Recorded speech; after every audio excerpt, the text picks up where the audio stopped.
एक था बनिया। एक बार वो व्यापार के लिए प्रदेश जाने लगा। जाते जाते अपनी बहू को बुलाकर उसने कहा, मैं प्रदेश जा रहा हूँ, तुम अच्छी तरह रहना, बच्चों को भी संभालना और अपनी सास का भी अपने बच्चों की तरह देखभाल करना। याद रखना, माँ से कोई काम मत करवाना। बहू ने बोला, ठीक है, मैं आपकी बात समझ गई, मैं वैसा ही करूँगी जैसा आपने बोला है। आप आराम से जाइए। बहू ने बात ध्यान में रखी। बनिया तो चला गया। बहू ने दूसरे ही दिन माँ जी से कह दिया, माँ जी, आपके बेटे मुझसे कह गया है कि माँ को अपने बच्चों की तरह संभालना और उनको कोई काम मत करने देना। आप घर का कोई काम मत कीजिए। आप तो इन बच्चों के साथ खेलिए, खाइए और मौज करिए। माँ जी गहरे सोच में पड़ गई। फिर बोली, बहू ठीक है, अब मैं ऐसा ही करूँगी। कुछ दिनों के बाद बहू ने अपनी बेटी के कान थिदवाई। उस समय बहू को अपने पति की ये बात याद आई कि माँ को बच्चों की तरह ही संभालना। इसलिए बहू ने माँ जी के कान छिदवाने की बात सोची। उसने माँ जी से कहा, माँ जी चलिए, आपके कान छिदवाने हैं। सुनकर माँ जी घबरा उठी। उन्होंने बहू से कहा, बहू, मुझे अपने कान नहीं छिदवाने हैं। क्या आप अपने इस बुढ़ापे में मैं कान छिदवाऊँ? बहू बोली, जी नहीं माँ जी, आपको तो ये करवाना ही होगा। मैं नहीं चाहती कि आपका बेटा मुझे कुछ कहे, इसलिए आपको मैं अच्छी से देखभाल करूँगी। मेरी दोनों आंखें बराबर है, जैसी लड़की है वैसे ही आप भी है। माँ जी मन ही मन समझ गई और सुनार के पास बैठकर उन्होंने अपने कान छिदवा लिया। सुनार ने कान छेड़े और कान में धागा भी डाला। बहू जिस तरह रोज रोज लड़की के कान में तेल लगाती थी, उसी तरह माँ जी के कान में भी लगाती रही। थोड़े दिनों बाद बहू ने अपने बेटी के लिए वाली बनवाई तो उसे अपने पति की बात याद आई। उसने माँ जी के लिए भी वाली बनवाई और कहा, आइए, आपको ये वाली पहना दूँ। माँ जी ने कहा, बहू, मुझको वाली क्यों पहनाती हो? मैं बूढ़ी हूँ, मुझे उसकी ज़रूरत नहीं है।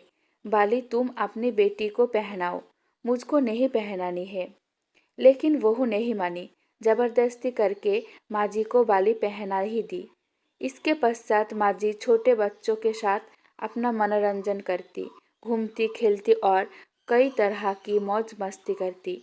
बहू ने एक बढ़िया दिन देखकर अपने बेटी को नई से चोटी रखवा ली।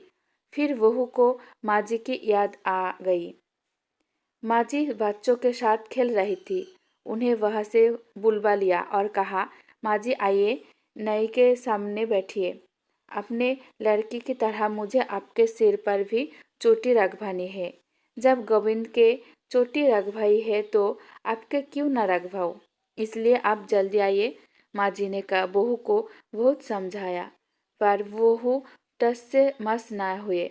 आखिर माँ जी नई के सामने बैठी और उन्होंने अपने सिर पर चोटी रखवाई। बहू ने गोविंद को और माँ जी को जो बोला वही किया उनके साथ। बाद में बहू रोज माँ जी की चोटी में तेल डालती, चोटी गूंथती और सर पर ओढ़नी डालकर माँ जी को बच्चों के साथ खेलने के लिए भेजती। जब खाने का समय होता तो बहू उनको आवाज देकर बुलाती है। ऐसे ही रोज का हाल था। जब बेटा घर वापस आया तो सबसे पहले उसने बहू से माँ के बारे में पूछा कि माँ कैसी है और कहाँ है, मुझे उनसे आशीर्वाद लेना है। बहू ने बताया, माँ जी तो बच्चे के साथ खेल रही है, यही कहीं होगी, आ जाएगी। बेटे ने पूछा, क्या कहते हो, माँ गली में खेलने गई है? गली में तो बच्चे खेलते हैं, क्या बुद्धि, माँ कहीं खेलने जाती है? बहू ने कहा, मैं तो माँ को खेलने भेजती हूँ। आपने कहा नहीं था कि माँ को बच्चों की तरह रखना? मैंने तो लड़की की तरह ही माँ के भी कान बिधवाई है और कानों में बालियाँ पहनाई है। जब लड़के की चोटी रखवाई तो मैंने माँ की भी चोटी रखवा ली थी। जब माई सबको खेलने भेजती हूँ तो माँ को क्यों ना भेजूँ? मुझको सबके साथ साथ एक सा व्यवहार करना चाहिए। पति समझ गया कि उसकी मूर्ख स्त्री की अकल का दिवाला निकल गया है। बाद में पति के कहने पर बहू ने माँ को पुकारा। माँ जी गली से खेलती खेलती आई और अपने बेटे को देखकर उसकी आंखों में आंसू छलछला आई। माँ की हालत देखकर बेटा भी दुखी हो उठा।